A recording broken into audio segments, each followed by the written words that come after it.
Special edition of the Joe Sixpack podcast, the weekly update for the Joe Sixpack Racing League, as well as interviews with people in the sim racing world. Anybody that's got a story to tell, you can tell it right here. So just give us a holler at gregdrice.twitch.tv/gregdrice, or you can reach us, the Joe Sixpack podcast, on Facebook. We're live on Twitch TV right now. And then later on this evening, we'll download the audio, and that'll be uploaded to Spotify, Apple Podcasts, Google Podcast, Anchor, Shoutcast, Stitcher, and we also upload everything to YouTube. Because the reason Twitch is so cheap and doesn't cost anything to run is they only keep your files for 2 weeks, and then they dump them. So it saves on server farms. So I'll introduce our guest for this evening. I think he reached out to me about 6 o'clock this morning after I posted we're looking for guests. I'd like to welcome to the Joe Sixpack podcast, Joseph Mcwhorter. He's been a full-time team driver in Iracing since 2016, a lifelong racing fan, and he's got a surprise. Surprised me, and it was great for him. He's going to be starting real-life driving in February at Road Atlanta. Joe, how you doing? You like to be called Joe or Joseph? Either one's fine, and thank you for having me tonight. Oh, no, thanks for coming on. I think this is my 8th or 9th interview, and I originally started doing this. We were going to do it during the regular league update podcast, and I had 15-minute segments for guests. And when we did the first segment, it went like an hour and a half, and I'm like, oh, we can't do this in 15 minutes. We're talking racing. So, so you've been watching NASCAR, according to tell me, since you were pretty young, you were saying, huh? Yeah, I've been watching racing pretty much since I was pretty much born. My dad always had me in there. You know, every weekend, my dad be having me in there with him watching a NASCAR race every weekend. You know, sometimes you come across like the dirt racing and stuff back in the day on TV, and Monster Jam, truck and tractor pulls. I mean, just anything that goes fast and has a lot of power. So I've been watching it for a long time. Yeah, are you watching the Chili Bowl this week? We my race team and everything. We always my iRacing race team. We always watch it every year. So hopefully, I'm hoping Kyle Larson's able to pull off a repeat. Is what I'm hoping for. Yeah, he only finished second last night, didn't he? Oh man, really? Yeah. Yeah, I guess he was leading for a while, and I believe he ended up finishing second. That's what my son told me. He's on the other side of the man cave watching it in the movie studio here, which is old school man cave. It's a hob job construction project that's about 7 by 11, but we have very few people come over to watch races, so to me, it's my theater. Hey, there you go. Nothing wrong with that. I love my man cave that I have downstairs. It's just all completely full of just race car stuff. Like I've got a starting collection of die casts, and cool. I've got the bumper off of a rally car that I ended up getting from a friend for Christmas. Just all kinds of odds and ends like that. My Pokemon collection, as much of a dirty thing as that sounds.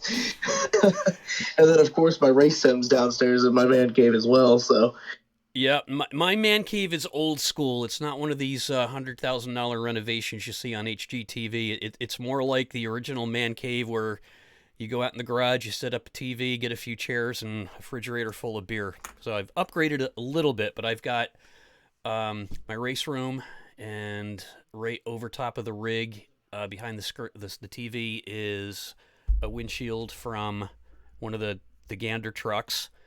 Tacked on the side of my race rig is the front left and left rear fender from the Cheez-It car that Greg Biffle drove. And I have out in the garage, haven't found a place to put it yet, front end of a Toyota Gander truck, and a couple hundred die casts and all other paraphernalia hanging on the walls. So it sounds like we have a lot in common there. Oh yeah, absolutely. I mean, I've been wanting to collect diecasts forever, but I just didn't have the room whenever I still lived with my dad, and I moved out and got my own house. There you go. What was it like? I think this is a little over a year of owning my own home. So, Good for you. downstairs I've got like a fully done basement. That's got like all the walls done and Oh, hardwood okay. floors put in and stuff like that. So I've got like all the room in the world downstairs because the basement's the full length of the house. So I mean, the man cave is gigantic, and I get to just do whatever I want downstairs. Oh, that's great. I had to, when I mean jerry rig, I had to jerry rig walls. Basically just 2x4s, and I probably spent 50% more than I should have on wood because I'm not a carpenter. I don't know how to cut. And the walls are T111 siding on two of the walls, and the floors are the 5-inch cedar tongue and groove siding, and they're all stained. And then in the broadcast room here, I wanted to make it look a little more like I don't know, a little more racy.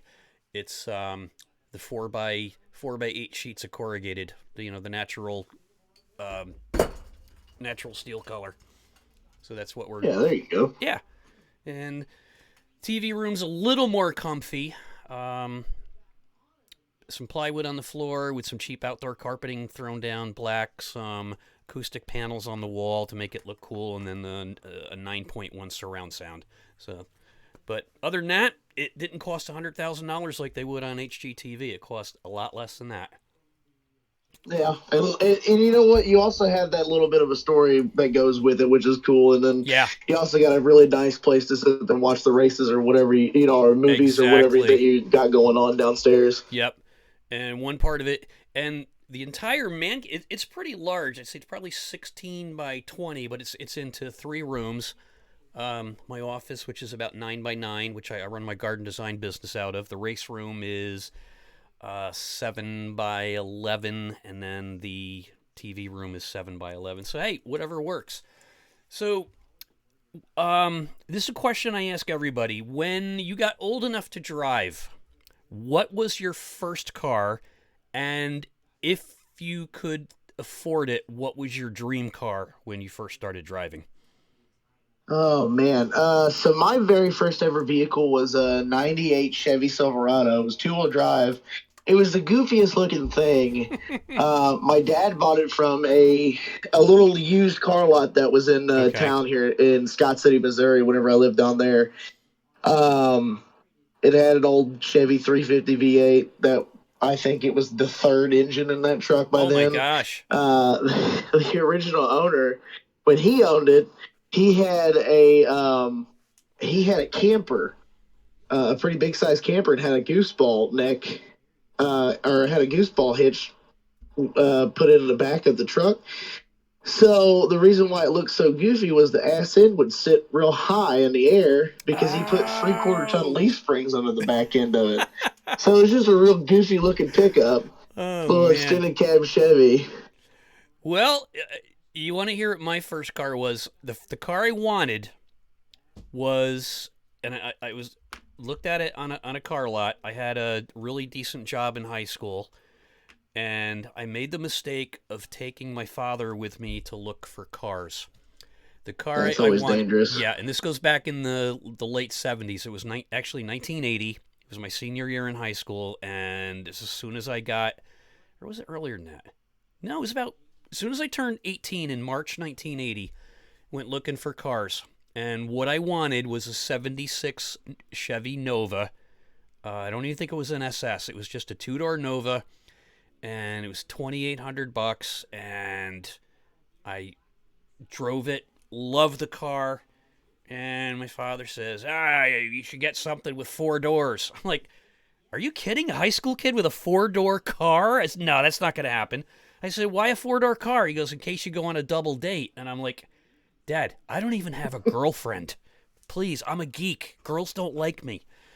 So what I ended up with, because I brought him, a friend of his he worked with was selling a 1977 Ford Granada, white, with a royal blue vinyl roof, and instead of the door protectors going down the side that were just like fake plastic chrome, these were also blue vinyl. And I was like, are you kidding me? So I got it. I come pulling into school one day, and I'm like, people are going to think I'm a real dork for driving this thing.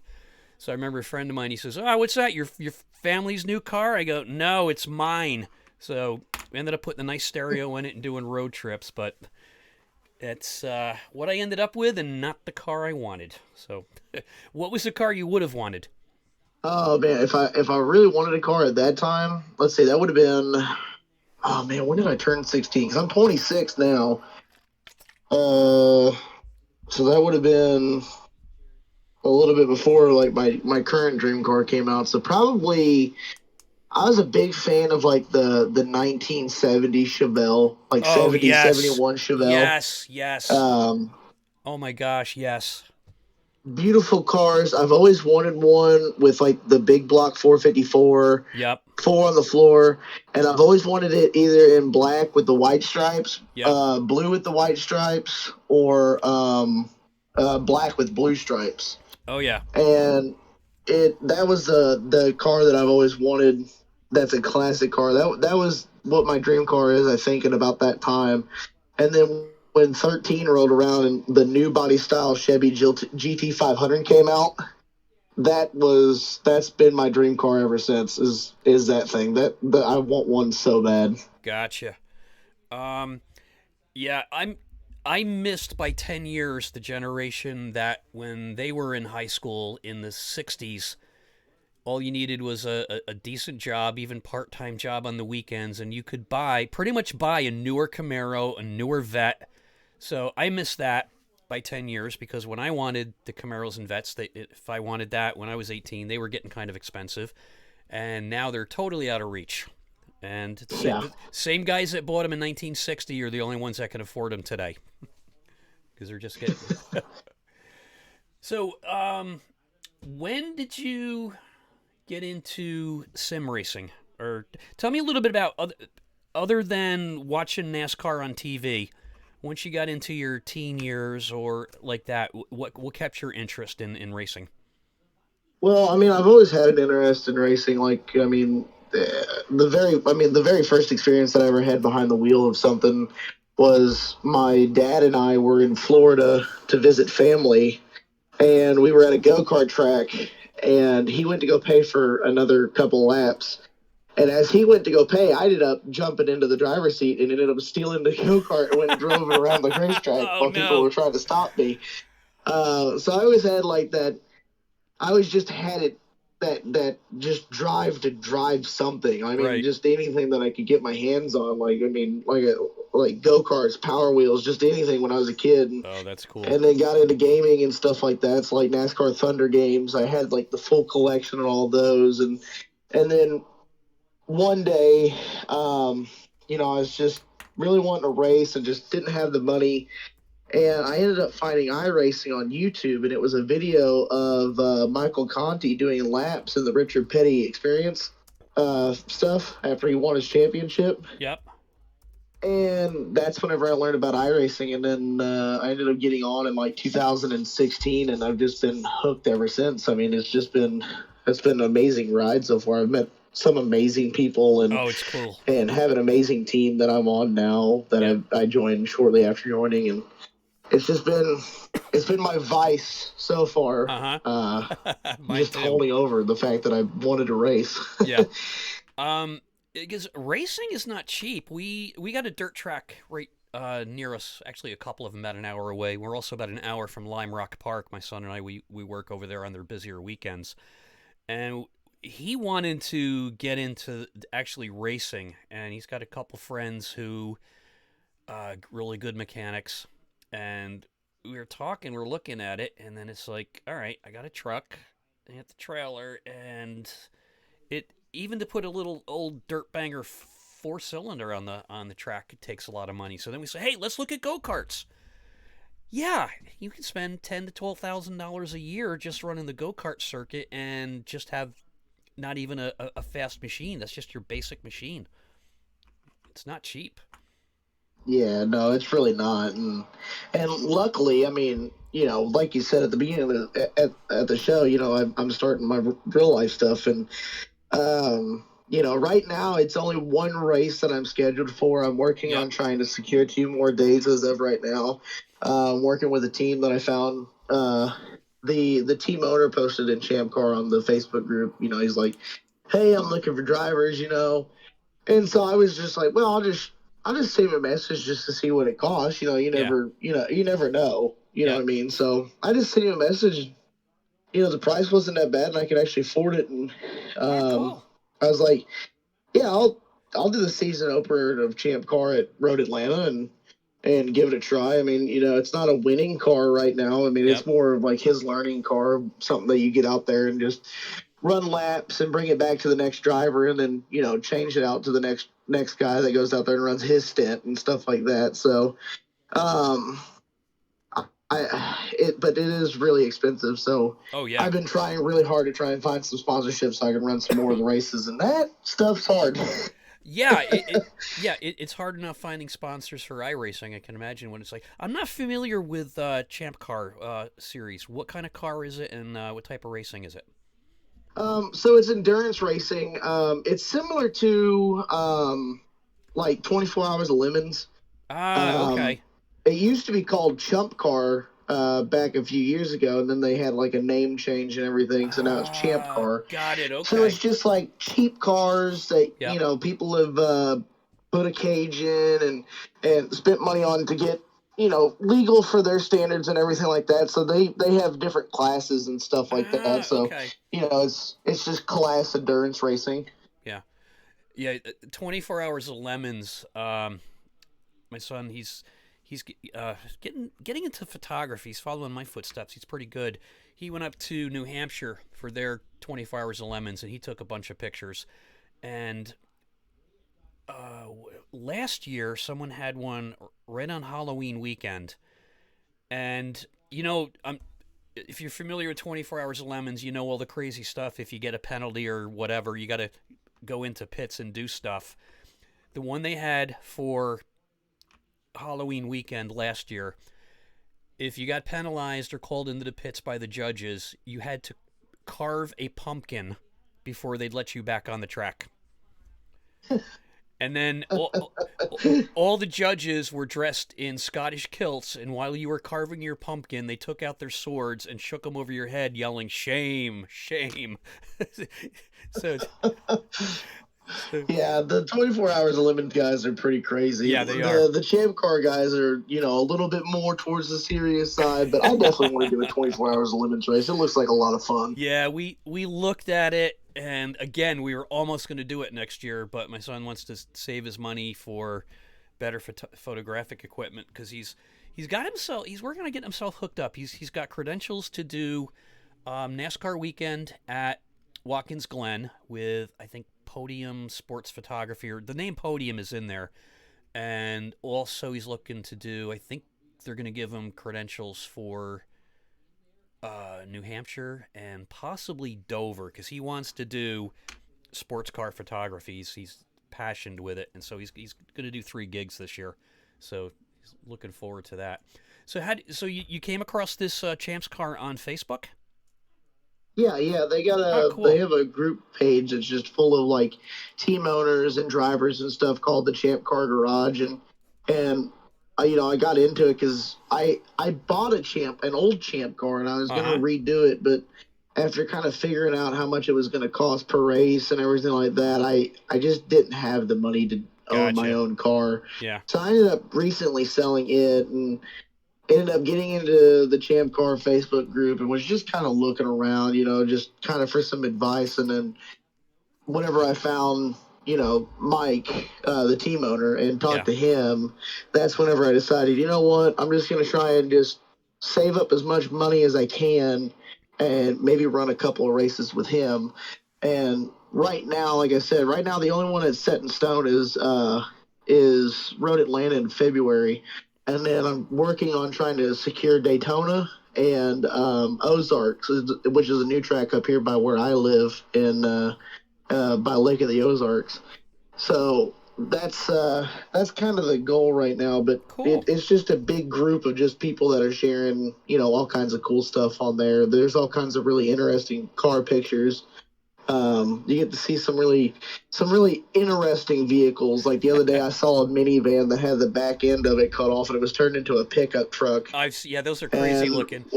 one dude took a Pontiac Solstice.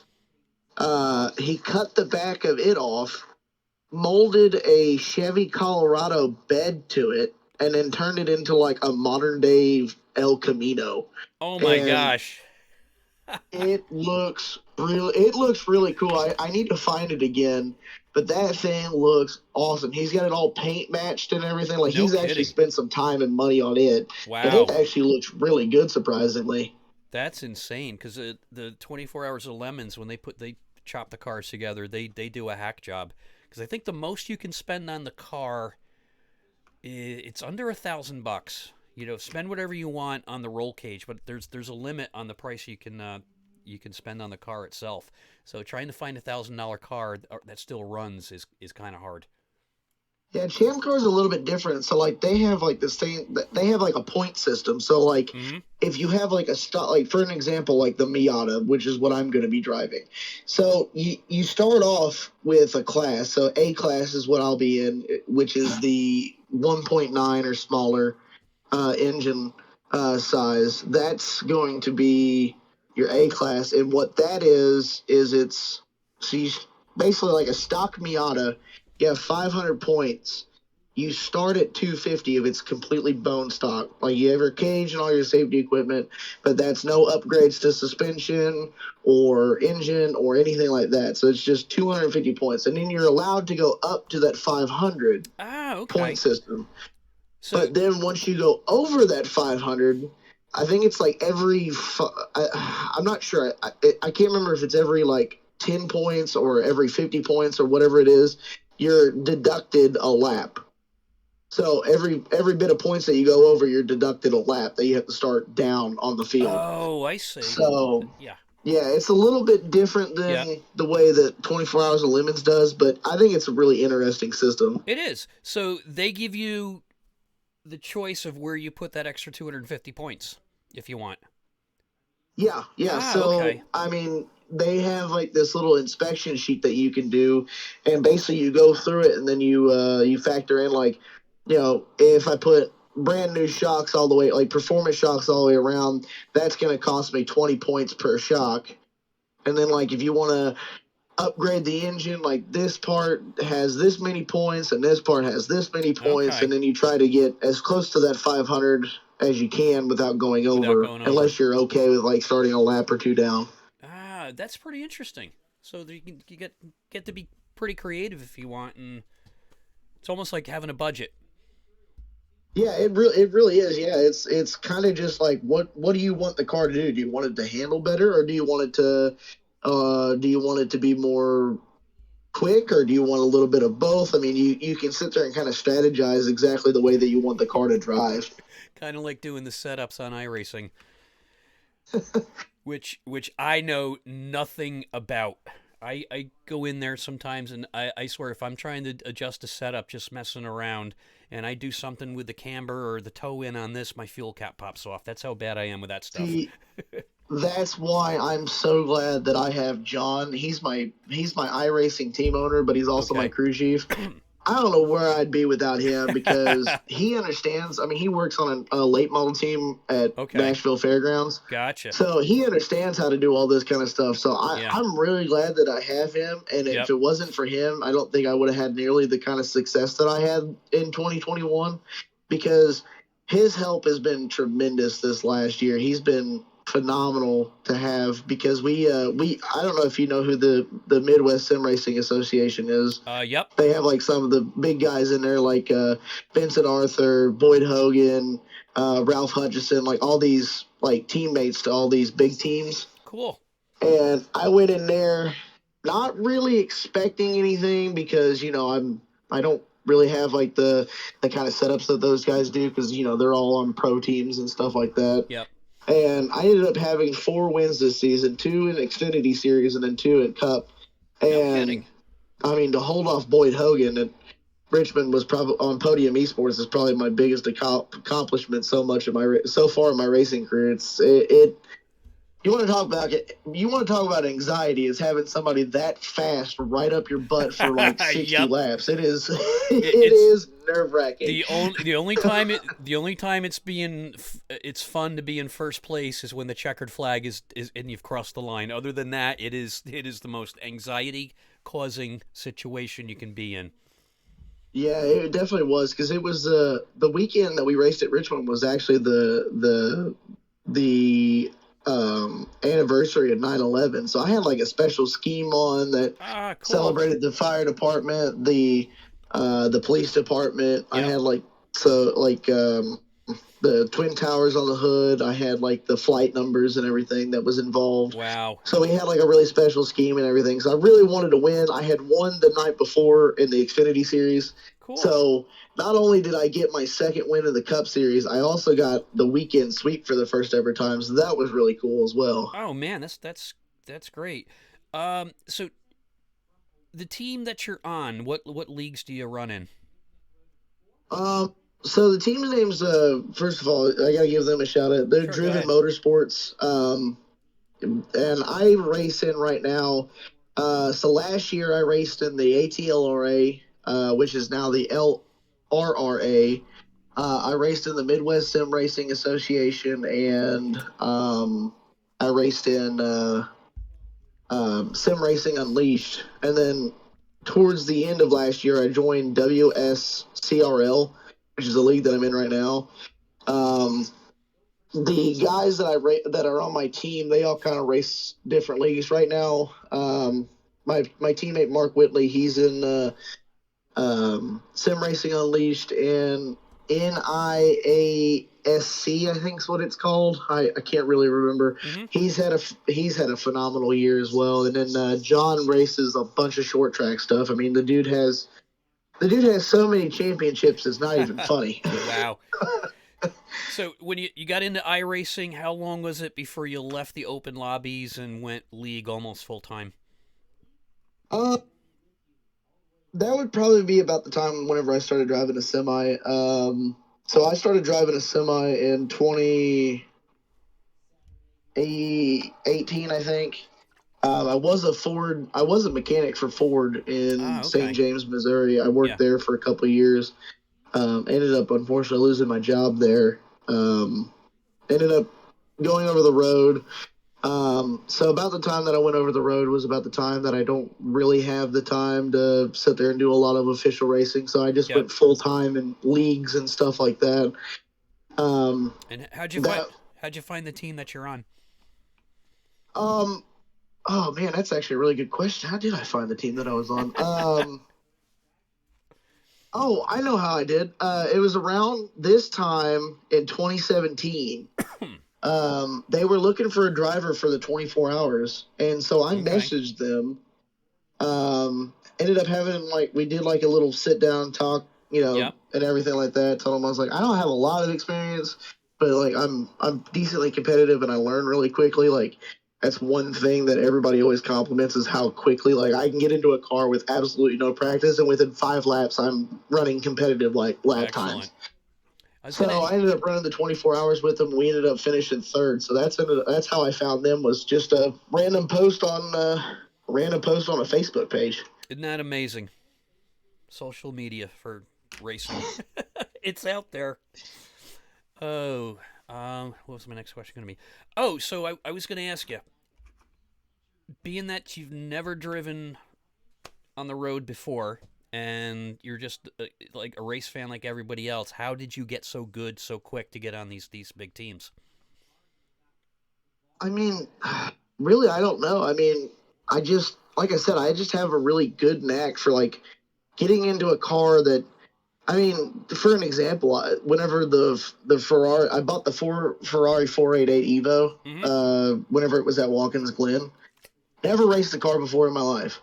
Go out, run a handful of laps, and the next thing I know, I'm like top 5 in practice. I just have some kind of I'm really good at adapting really quickly, and I think that was the biggest thing is just that adaptability and just going into something and just running laps and just figuring it out really quickly. And I think Wow. that's what's helped me my whole career is just figuring it out. Like Yep. I just have that adaptability. That's great. That's going to help you out a lot on the real tracks too. It sounds like. Does your time as a mechanic have any input there? Yeah, I mean, it definitely does because I understand, I'm really good whenever it comes to feedback. So, like, whenever me and John are sitting there working on a setup and stuff, I can give him really detailed feedback. Like, hey, the right Oh, rear that's is great. doing this, the left rear is doing this, the front end is doing this. Like, I can sit there and go through a lap and break down exactly what I'm feeling, what I'm not liking, what I am liking. Like, it's kind of like if you were to listen into like our Discord conversations, it kind of Mm-hmm. sounds like those moments whenever Kyle Busch is talking to like one of his crew chiefs. Gotcha. Okay. Whenever he's breaking down a car, I do a really good job at doing that. And I think it's just because I understand how like cars should handle Exactly. Yep. and like what I'm feeling. Yeah. So, what do you have any extra accoutrements on your rig, like a butt kicker or any apps or some raceware that you download that helps with that feel, or is it just from the force feedback or whatever you feel driving? No, it's just the force feedback in my steering wheel, and it Wow. also helps because I race in VR, so I have a VR headset on, and Oh, I okay. that really helps. Like Yes. whenever I used to race on like just a normal TV, it was just really. I There was definitely moments where I could have been a hell of a lot better. Let's just put it that way. Okay. And now having the VR headset, I feel a lot more in the car. So Yep. like I can it almost feels it's almost like my body just kind of takes over and it's feeling the right rear even though I have no sense input, if that makes sense. No, that makes perfect sense. Yeah. I don't not sure if I'm going to go VR or not. I'm thinking about it at some point. So right now we just got the big 52-inch screen, and I did put a butt kicker on the back, and then went with SimHub and some of their programs or whatever you want to call it, raceware, and night and day difference with driving because it's basically it's a glorified seat shaker, I guess you could say. Some guys have they put four of them on, one on each tire, and then some in the seat. And they dial in these programs, and it's like I'm not going there. It's too expensive because you're basically Yeah, I've seen a lot of how all those builds and stuff work. yeah. I mean, really, the only app that I have is just VRS and going through data and stuff like that. That's really the only app that I have. Okay. That we have to, and that's actually a really good tool. Is that VRS telemetry? Oh, That it's is a excellent. great tool for Yeah. like anybody, just starting out, and you're Yep. just trying to understand what you're doing. Mm-hmm. Like that is a great tool to sit down with somebody that knows how to read all that and just Yeah. learn. It doesn't matter if you're in a street stock or you're the top echelon of racing, and like you're in Coke or whatever. It's such a great tool to just learn. Like you're doing this with a throttle, you should be kind of maybe doing more of this. You can kind of Exactly. just learn and see. You get a visual representation of what you might be doing wrong. Yep. I probably should do that sometimes because when I'm going around, practice before a race or a test drive or something like that, and you're watching your um, time sectors, and it comes up and it tells you you're 1/2 second slower than your fastest time, and I'm like, no, I know I should be. So you ever do that? You're driving around, you think you've got this turn or this one sector taken care of, and it's going to be a record time, and you get there, and this red number comes up. You're like 3/4 of a second too slow, and I'm like, what the All heck? the time. All the time, yeah. That's where you go back. Especially on road courses. Oh my gosh, I love road courses, but I suck at them. Oh, I love road courses and I'm decently good at it, but it's just like there's times where like I'll try to do something different, like Yeah, in a sector, like, okay, well that wasn't all that fast. Let's try this. And then you're like, oh, that felt great. And then you get across the line and you're 3/10 down. It's like, well, that doesn't make any sense. yep. Let's go get the telemetry and see what we did wrong. Oh, it's so funny because sometimes you get in the groove even on an oval track and you're doing well. Or like I love driving Lime Rock, and our race tonight was at Laguna Seca, and I got the beginning of the race, the 20-minute practice. I was like, oh my gosh, I'm really sucking right here. So then I get into the qualifying time, and my first lap was my record time. Still slow compared to the top drivers in the race. And then almost every lap during the race, I was a second or two faster than my average time I've ever had on there. And I'm like, oh, this is cool. I'm having fun now. Like you said, other times you're like, no, that's going to be my best lap ever. No, you're a second down. Whatever. See, that's something else that it always kind of confuses me a little bit, and I don't know what it is with me exactly, but like I don't like running practice on my own. Like I can't stand it. Like I've got to have something on track to reference or something, because like I can go into a practice and like I mean just Saturday I was slower than like the top 5 guys in the league. Yeah. Just did not have the speed. I was kind of about 3/10, 4/10 off at Darlington. Didn't really know what I was doing different. I thought, okay, well, this is just gonna be a normal race. I'll just go out here, just earn some points. Have a good top 5 day. Yep. Get what I can out of it. If I can get some more, then the race starts up, and I am faster than everybody. I don't know where it came from. Yep. It just all of a sudden, like as soon as I had cars out on track to kind of gauge off of and see what I was doing different, and it just all of a sudden my lap times picked up. I had great long distance, like long run speed and everything else like that. So, and then somehow I went from thinking that it was just going to be a top 5 night to end up winning the race. So it was just really weird how it changed so quickly. Yeah. What's your favorite track on iRacing, and what's your favorite real life track? Oh man. Let me answer this question in 2 ways. Sure. So my favorite road course on iRacing is Watkins Glen. Yep. My favorite oval is Richmond or Phoenix. Those two are my favorite. I love those tracks so very much. They're so much fun to drive. Yep, I love Phoenix. My favorite real life track. Oh boy. Like to watch or race? All right, let's do race. If you had a chance to run a race on a real life track, where do you want to run? Daytona for sure. Okay. That has always been my dream since I was a little kid. Got it. That road course is such a fun road course. That is the one that I'm dying to do in real life, that I'm hoping that I get to do in real life, and just kind of secure that boyhood dream. So I think that's going to be my answer, is the Daytona road course. Got it. My favorite track, actually both to race, well, not so much to race on, but my favorite real life track is Watkins Glen, because it's about 3.5, 4 hours from us. And every August we go out there and we camp about 1 row back from the track. Met a lot of friends. The partying is insane. It's well under control. Just around the corner from us, these guys put together a corner bar. And, of course, you can't sell liquor and beer, but the bar is always packed. Every 3 or 4 feet on the plywood table, there's a little slot for donations. And the place is a zoo. And quiet time is at 11 o'clock. And 10:30, the place is rocking. They've got a DJ. They've got people dancing, and the lights are going, and there's probably 200 people around the bar. 10:59, the bartenders put their hands up. Lights go out. Everybody leaves. And there's 4 county sheriff's cars sitting there watching. Never, since the time we've been there, has an officer had to get out of the car and send people back to their campsites. They do it on their own. It is so cool. And second favorite track to drive on and go to is, actually my favorite track to drive on is probably Lime Rock Park, and it's my second favorite in-person track because it's just about an hour from the house, and we do some volunteer work over there during the busy weeks, and it's a lot of fun.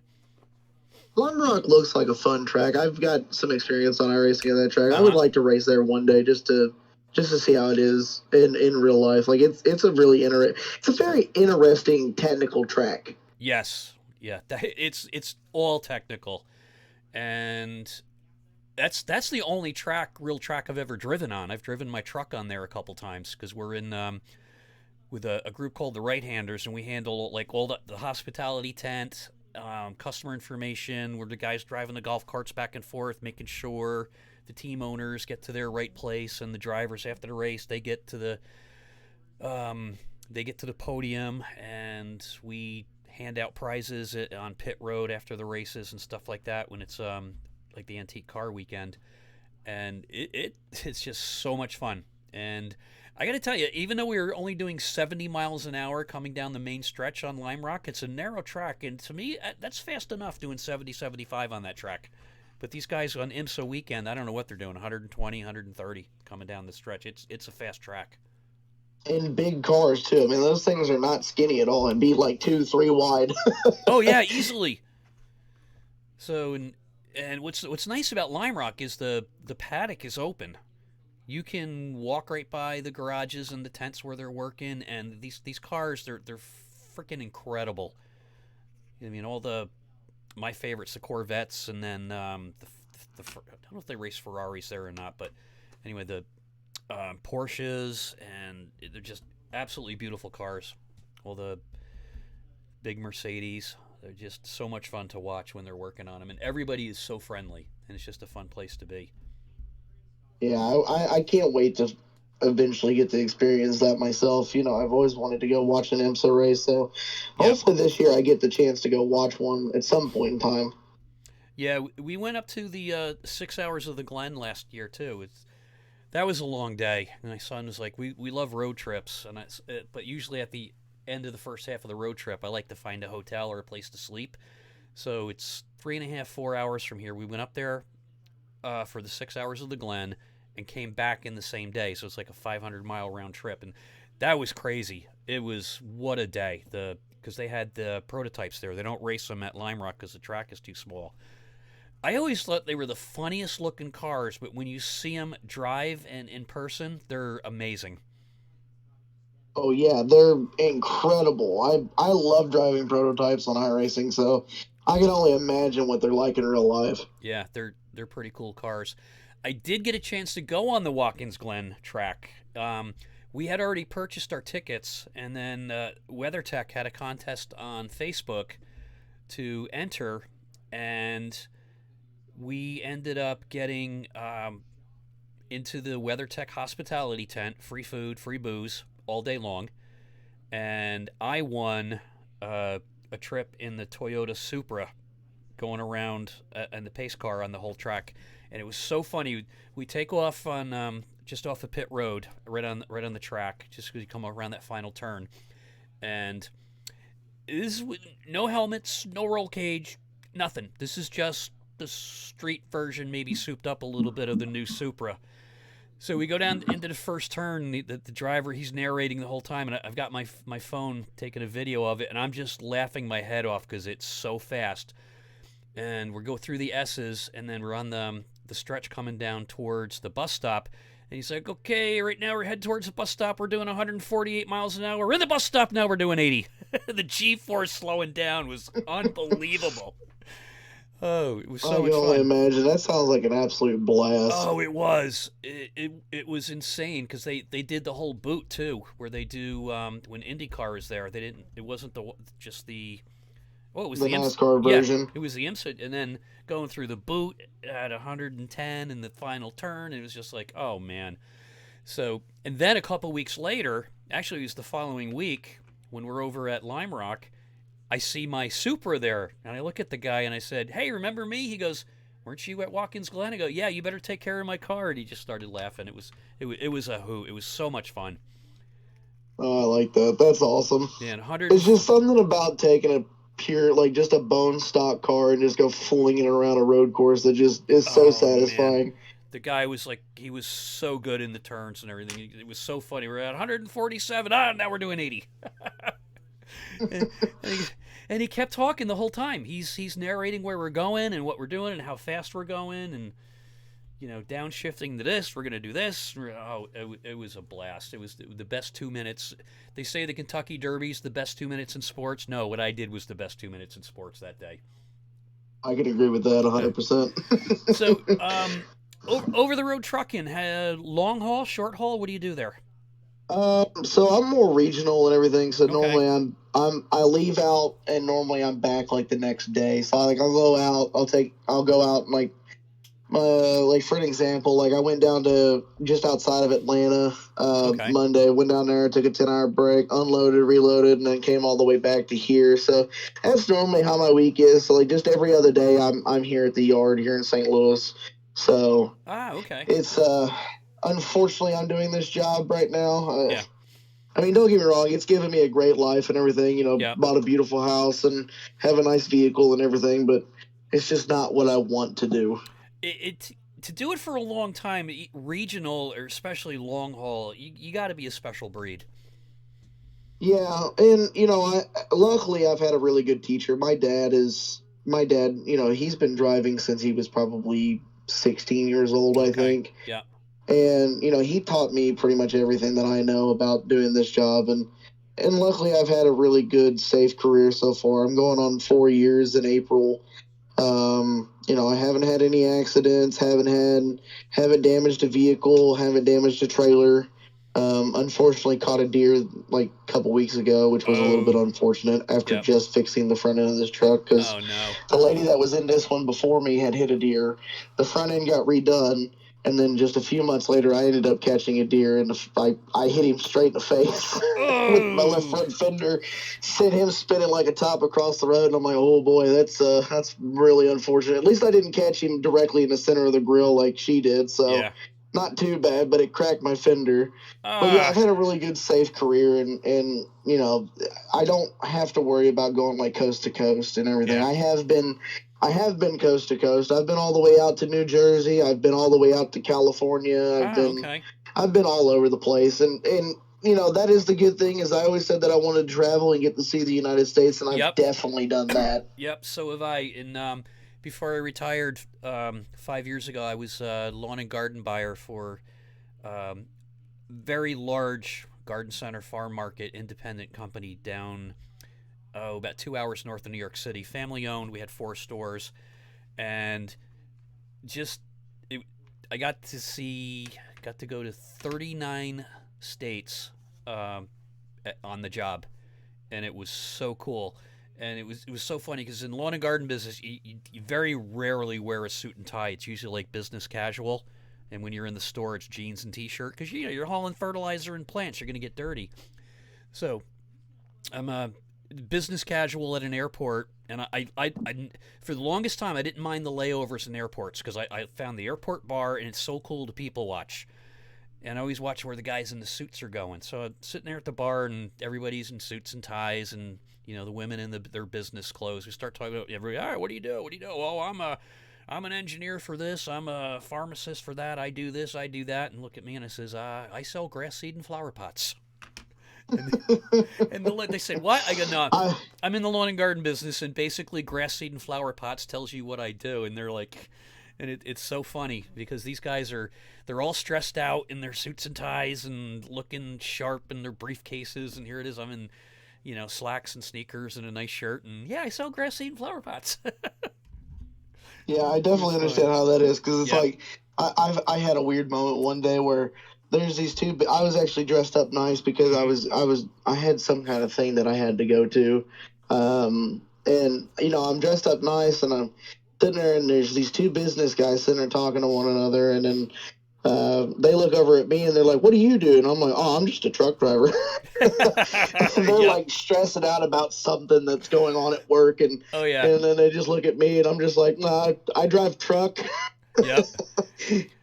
I probably drive the stuff you sell at some point or another. Probably. Yeah. You never know. Well, yeah, I got to feel sorry for those corporate types because since the 1980s, uh, actually the 80s were pretty good. Everybody was hiring. If you had a decent everything in the 80s was it was to me the greatest decade because if you had a full-time job, you could buy a nice car, you could buy a nice house, taxes were cheap, health insurance was cheap. I think in the 80s a decent new car was only like $10,000 or $12,000 in the 80s. Cadillac was maybe 25 or 30. And now my Toyota Tacoma that's sitting out in the front yard that I bought for my business was $41,000. That's almost what I paid for my first house back in 1983. And so you know what it's like now trying to crunch numbers on stuff. It's crazy. But then the corporate Yeah. takeovers came, and I feel sorry for these guys in the suits and ties because a lot of them, if they're middle management or in sales or upper management, and they spend a lot of time on the road, they could be sitting in that airport already having lost their job and not even know it until the text comes in or the phone Yeah, call at the see, hotel. that's just Yeah. that kind of stuff right there just terrifies me. It's Yes. just like that's one thing that I like about being a truck driver is Yep. I always tell people it's like once you have a CDL in your pocket, it's like having the golden ticket from Yeah. Willy Wonka. It's just Yeah. like you could go anywhere and pretty Yep. much damn near demand anything. Yep. Especially now, because what's the average age of an over-the-road truck driver? It's like in their 50s, isn't it? Yeah, it's like I read a thing actually the other day. I read an article and it's like 50 something is like the average Wow. age for semi truck drivers right now. Yeah. And that's the same in, well, the other golden ticket is if you're an RN, like a nurse from like the Northeast or California, those licenses are good anywhere. And that's like a golden ticket for a really good job. But I think the average age, well, I know in parts of Canada, because I mentioned earlier I did talk radio and I'm a talk radio junkie. And I don't listen to any of the national political guys like, Sean Hannity or Limbaugh. I listened to him for a little bit, and it's like preaching to the choir. And I can't find any left wing talk radio that's nationwide that stays on the air long enough. So I listen to when I'm out driving around between lawns that I mow. I've got an app on my phone, and I'm listening to stations in Canada, and they're talking about the average age of an RN in Canada out in Manitoba is 57 years old, and Oh, for every one nurse that graduates nursing school, three are retiring. that's crazy. Yeah, and the job of a nurse is not what it was 50 years ago. They are the backbone of any hospital or surgical or urgent care place. They're the backbones that actually do the grunt work. They get paid well, but the stress is insane. And there's a huge shortage. What are you guys short on truck drivers now? Like 80,000 the last time they said? That I'm not really sure of. I haven't really looked at how it Okay. is. I mean, I know that it's definitely. I Yeah. mean, the industry is very short staffed. I mean, every you'd be hard pressed to find a company that isn't hiring right now. I mean, Yeah. everybody's hiring. We're even hiring. I mean, just everybody's trying to look for drivers and trying to just secure better lanes and stuff like that. It Yep. this industry is crazy. So do you work for a independent person or one of the big regional carriers? Actually, I work for a small company. We only have probably 20 trucks, I think, 20 over the road trucks, and Mm-hmm. then we have four local trucks and then three box trucks. So we're not very big. You know, we're right here in St. Louis. We do a lot of like warehousing and stuff like that. Ah, okay. Holding product and stuff Yep. for different companies and stuff like that. Um, we're kind of like a special outfit. We handle like prison commissary, so I've delivered to a lot of prisons across the United States. That We must have be a fun. contract with Whirlpool, so we deliver to like all different types of like appliance stores and stuff like that. And Ah, then we cool. have a couple other contracts. We have one that's called Vijon. We deliver those to like Walmart, Targets, like those kind of distribution centers and stuff like that. Are the horror stories of like the Walmart and the Target distribution centers? Are, I hear from people that I know that are truckers that talk about them. Are they bastards to work with?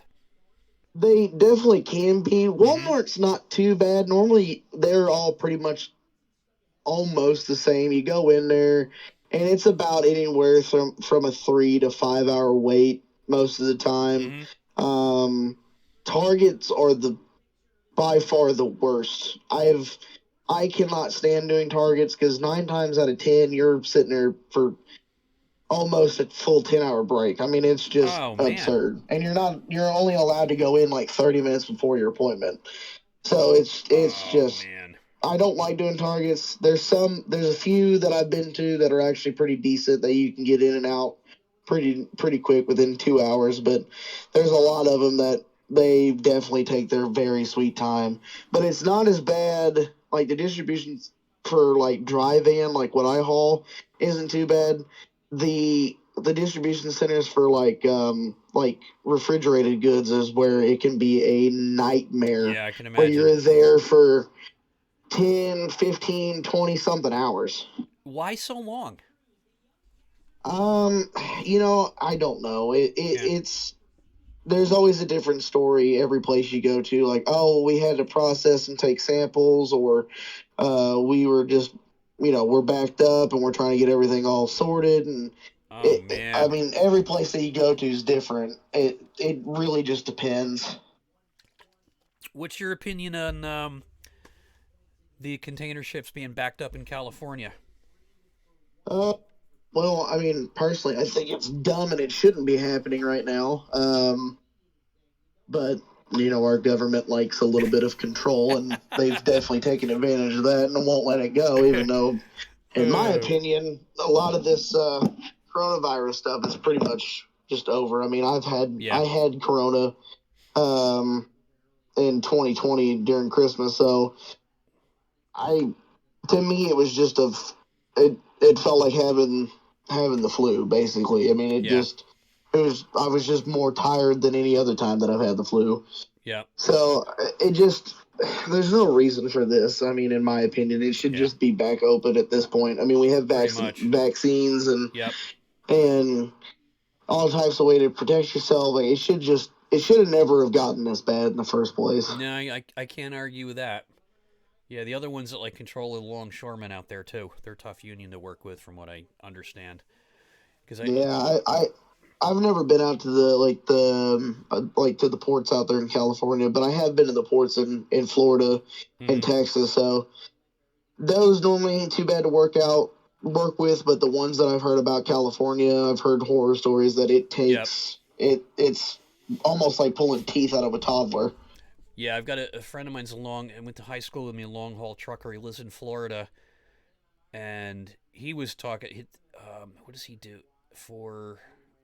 He delivers to Aldi and goes to their distribution centers. And every once in a while, he's like, "Up, we gotta go to Aldi again. This will be all day." Other times, he says he's in and out.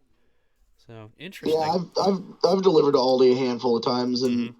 I I've never had one where it takes all day. Like I think the longest that I've ever been in at Aldi's about 5 hours. Yeah. So when you're stuck 10 hours waiting to get unloaded, what do you do? Uh, Sleep and watch a movie probably. Yeah.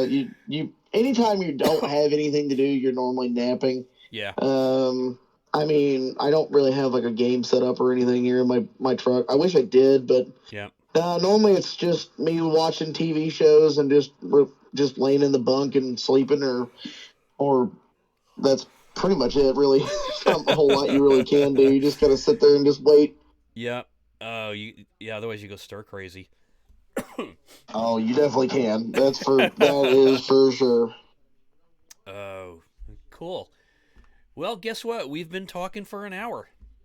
Goes by Oh just just boy, just just like that.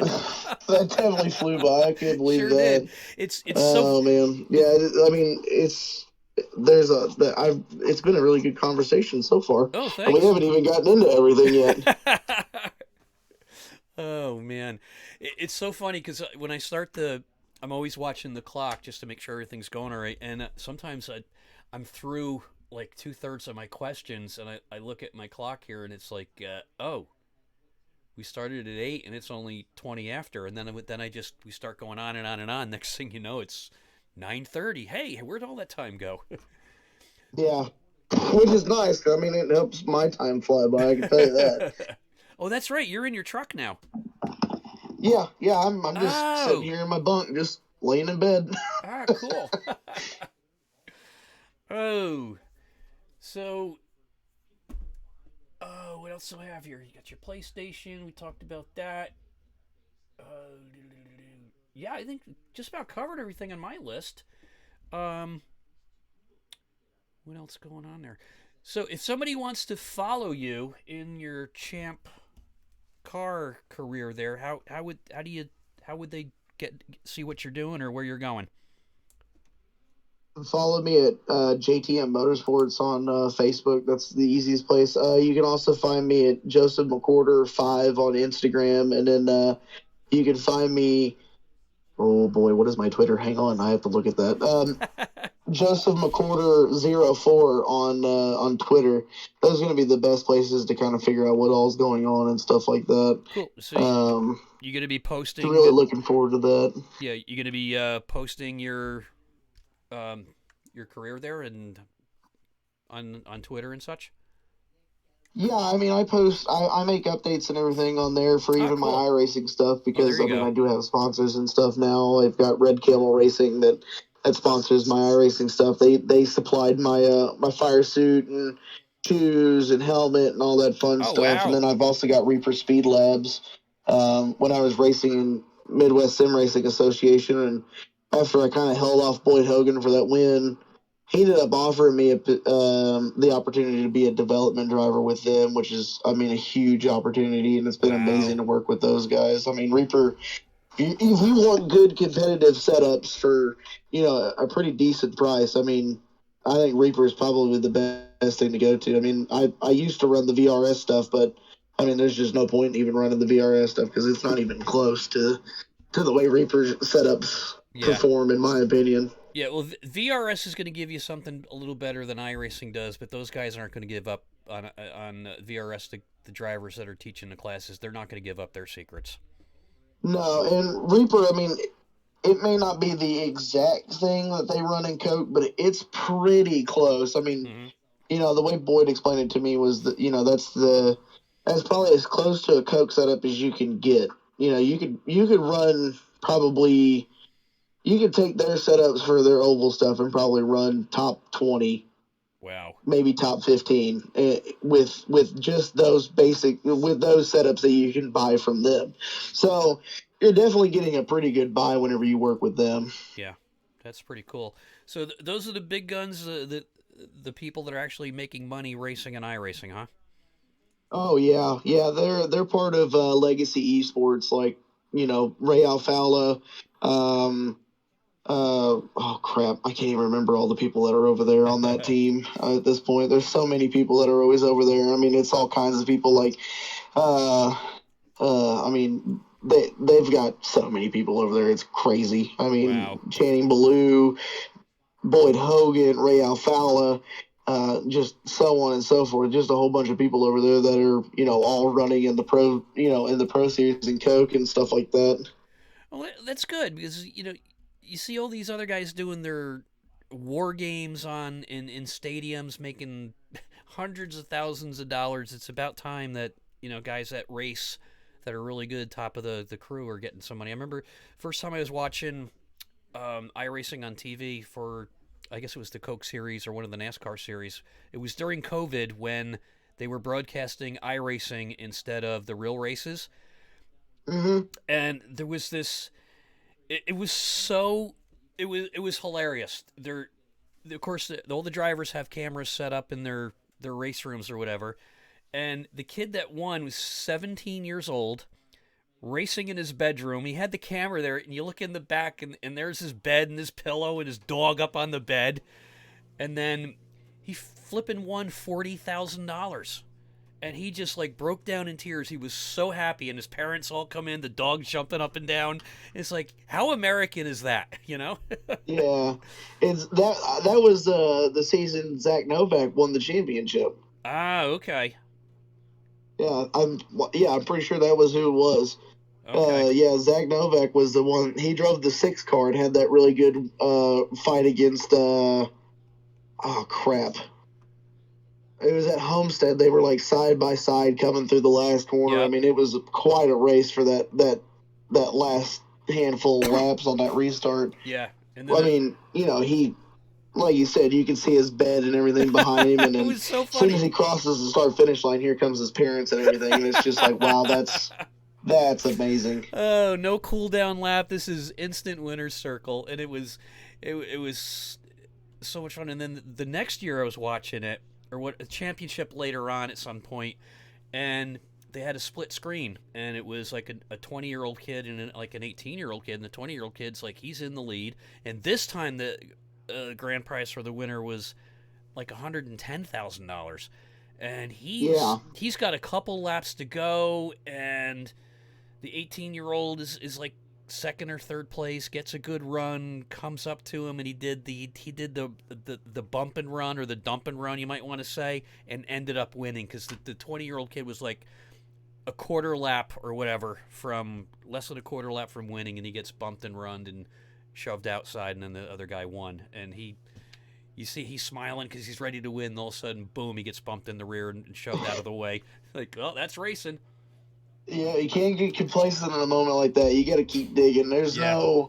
There's no thinking that you've already won. You don't win until you cross that start finish line. So you just got to keep digging. It doesn't matter Yep. how bad the emotions get. You just got to keep going. You have to. I mean, I've actually been in that kind of a situation where like the emotions kind of hit because I had like a 3 year long winless streak and it was driving me crazy in the league, and finally I broke that winless streak in Atlanta in World Series of Sim Racing. And man, you want to talk about emotions? I was sitting there teared up like nothing. I don't blame you. That's a lot of effort driving. I mean, some of our Sunday Cup series now, if our leagues, because we run 3 leagues with Joe Sixpack Racing, and if these were official iRacing leagues, they would be like bottom splits because we're casual drivers, like a beer league. So that's why I formed it, because I wanted to get some decent driving in a competitive league for the casual drivers, guys with under 2,000 iRatings that don't spend 40 hours a week practicing or don't have the time because they're guys like me, they're out working and stuff. So we put it together, and we have a lot of the races are wreck fest depending on the track, but we've got a really decent crew this year for season 4. And some of these races, even if I don't finish near the top, I'm like a mid-pack driver, and I'm perfectly happy with that. And if I come in the top 10, it's like, yay, I won. But you're in the middle pack and you're driving your butt off, and and you got 4 or 5 cars around you the whole race. After an hour and a half, you are physically spent. Even iRacing, you're done. So I can't imagine what it's like to be in a real car, 130 degrees, going 200 miles an hour, because I know just sitting on my butt in a 79 degree with humidity in the summer man cave with a fan blowing, I'm spent when I get done with an hour and a half race, if it's a really tight race and you got a lot of cars around you. Yeah, I mean, like I'm normally like kind of sweaty. I'm not, luckily I've never spent like there's very few races where I've ever just felt like physically exhausted. Now there's definitely been races where like I've felt mentally exhausted. Yes, that too. One of them would definitely be trying to hold off Boyd at Richmond. That was probably the most spent my brain has ever felt in the world. Yeah. Like, because I was just so nervous. Just don't make a mistake, because that dude is way too fast. And I knew the second that he got around me, I knew that I wouldn't get it back. And it's just like, I got to keep him at about a second behind me. And it was just nerve wracking. Like, I got done. I pulled my headset off. I'm sweating. My brain is fried at that point. So yeah, I definitely understand that. Oh yeah, it's definitely crazy. Question for you. What's more nerve-wracking when you're in the lead and you've got a guy in a fast car behind you? Super speedway or a short track? Oh, short track for sure. Because, I mean, with a super speedway, he's got room to go. Yeah. He can get a run and get around you. At a short track, when you got somebody faster than you and you're, a little bit slower than them, I mean, that's nerve-wracking, because at any second they can just be like, see you, and just bump you out of the way, and they're gone. It was so funny. We went down to Martinsville in October for the races down there. What a weekend. It was phenomenal, and we were right there at the finish line when Hamlin and Bowman went at it. I got it on video and with my phone, and it was insane. Yeah, I can only imagine, but I mean, like, great. and to Alex Bowman's, like, to his credit, I mean, he was racing real hard and real clean. Oh Like, yeah, you see the back end, he gets in, he hits the brakes, and you can see the back end start to kind of step out. And yep, I mean, it's unfortunate that we didn't get the finish that I was hoping for. Like, I wanted to see those guys, like, door to door, like, cross the line kind of racing, yeah, but yep. it's just one of those moments where, like, it happens and you end up getting into another driver and stuff like that. So, it, but I mean, that was just, it did end up pretty, that was a wild finish though. I mean, whenever Denny comes over there and nose to nose and like sitting there trying to push him or It was whatever his crazy. goal was there. Yeah. I Yeah. mean, that was probably the craziest thing of the season, Oh in my my god. opinion. And we were 30 feet from it. I mean, 30, 40 feet away. It was literally right in front of us. So, because we had my son and his friend that's was a dirt track guy is now hooked on NASCAR since he took a couple races. We're just, the two of them are like, what the hell are we going to see right now? And then all of a sudden, brrr, it was like, we're just screaming our heads off. It was great. It was the craziest thing. And then the night before, some guy, when Noah Gregson won, he comes up to around the finish line. Some guy reaches through the fence, hands him a beer, and he chugs the beer, and it was Yeah, crazy. I loved watching that part. That was great. I think the funniest thing though from that race is when Denny Hamlin's sitting there uh pushing Alex Bowman. I think whoever it was that threw that beer and slammed the Yes, windshield the way yeah. that they did. I don't know who threw that, but somebody needs to sign that man into a quarterback contract because that was a hell of a throw. That's the same. I mean, That's you can see like the beer come in and I just boom right off the windshield. I was like, that's impressive. that's the same thing my son and his friend said. He's just like, where'd that come from? Oh man, what an arm! It was like you It's said, like, it was a perfect shot.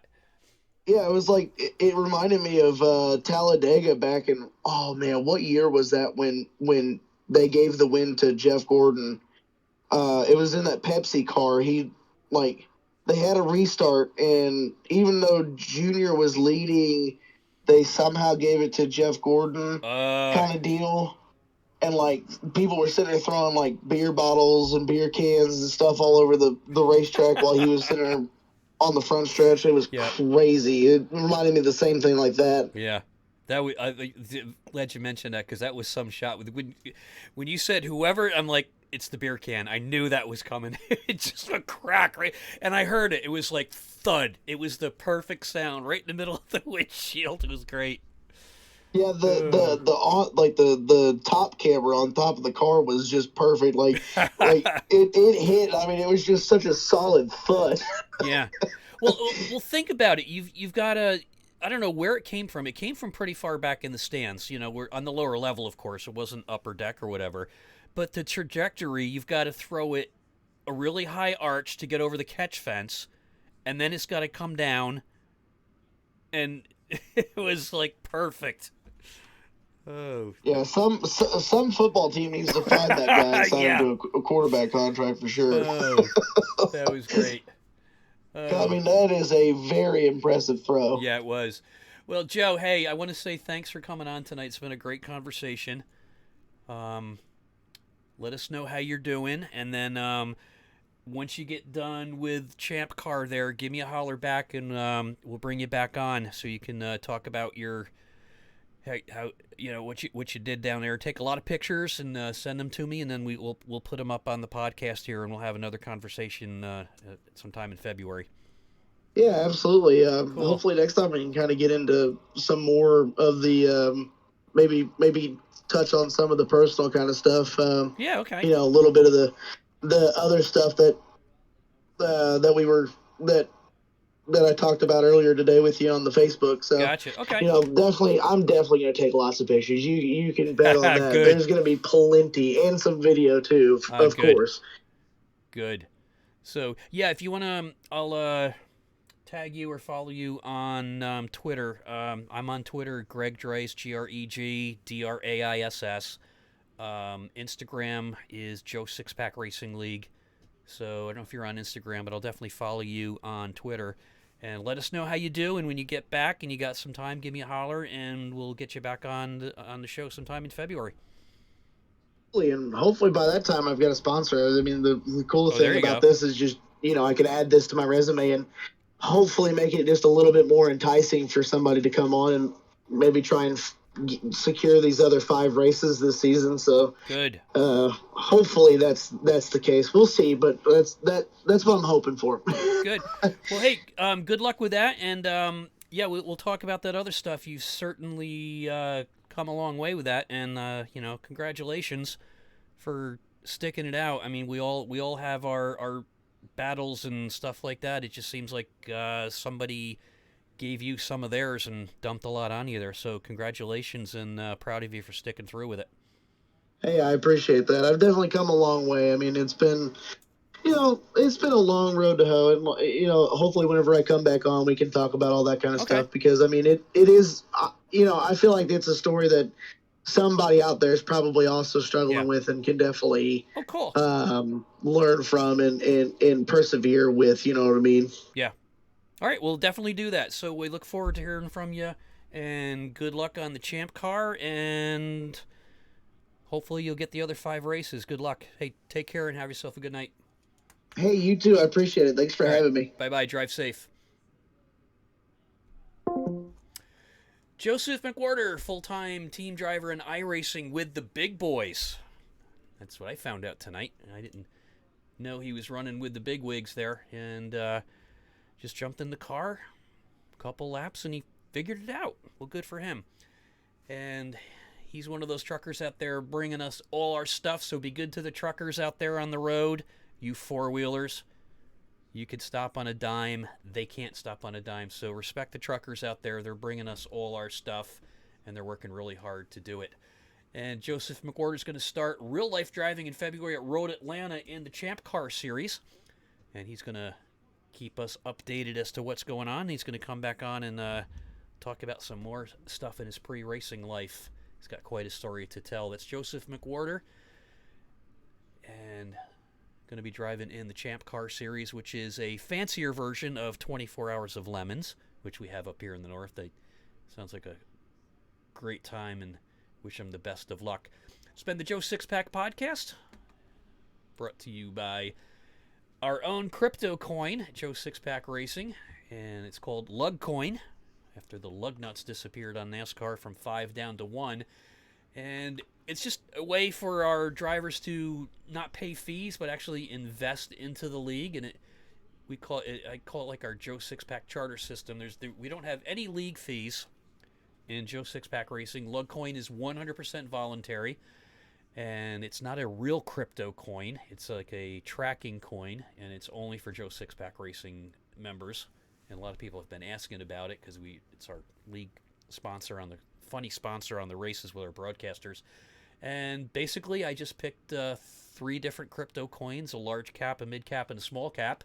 Took the average of them and less the sales fees from Coinbase, and that's the price of Lugcoin every day.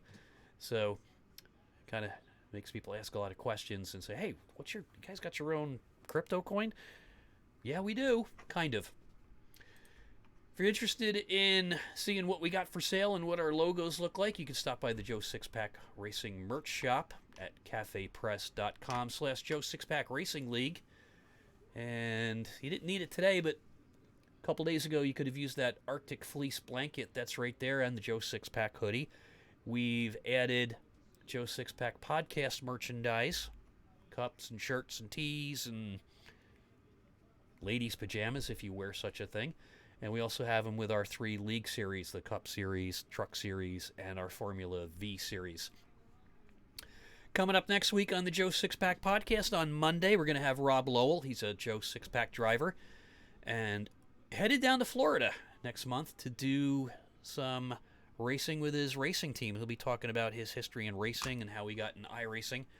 And the team he works for, he shows some pictures of the Mustang fresh off the hauler today that's down there in Florida. Did some test laps at Smyrna, and everything's going well down there. And then Wednesday night, I'll have Justin Clapper. He's a NASCAR pit crew member under contract with RFK Racing, and he'll be pitting for the number 38 front row Motorsports Ford of Zane Smith for the 22 season. And he's also sponsoring on Iracing the end of the month the 24 Beers of Daytona. 24 hours, 24 beers. If you got a team of two, you got to put down between the two of you, it's 188 ounces of beer, and you got to take pictures of them as you drink them. Otherwise, you don't win a prize. That's next Wednesday on the Joe Sixpack Podcast. Justin Clapper, NASCAR pit crew member. Monday night, Rob Lowell, Joe Sixpack Racing member out of Vermont, New Hampshire. I think he's in one of those two, and works on a real race car team. So we'll be talking to some people in the race field as well as iRacing on the Joe Sixpack Podcast. And as usual, we'll see you on the track. Have yourselves a good night and take care.